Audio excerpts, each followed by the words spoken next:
నేను నీతోనే ఉన్నాను అని పలికాడు సాయిబాబా సగుణ మేరు నాయకను బాబా భక్తునితో సగుణ మేరు నాయక్ సాయినాథుని సన్నిధిలో ఉండటానికి షిర్డీలోనే ఉండి పోవడానికి నిశ్చయించుకున్నాడు.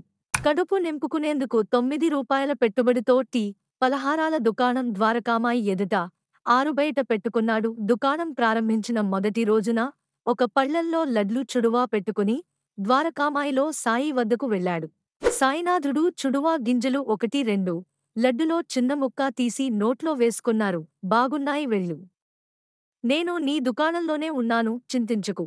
మనిషి అన్నాక ఏదో పని చేస్తుండాలి ఊరికే కూర్చుండకూడదు అని అన్నారు. కొన్నాళ్లకు టీ కొట్టుతో పాటు భోజనశాల కూడా పెట్టాడు. ఇక సాయిబాబా ఫోటోలు అతని వద్దకు రావటం మొదలుపెట్టాయి. హోటల్ వ్యాపారం మానేసి ఫోటోలు, గ్రంథాలు అమ్మడం మొదలుపెట్టాడు.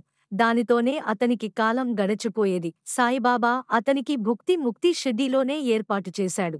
శ్రీకృష్ణుడి వ్యామోహాన్ని అనుసరింపు. అపేక్షిత జ్ఞానం. మీరు చూసేది నచ్చిందా? చరిత్ర నుండి మరిన్ని ఆసక్తికరమైన కథల కోసం సభ్యత్వాన్ని పొందండి.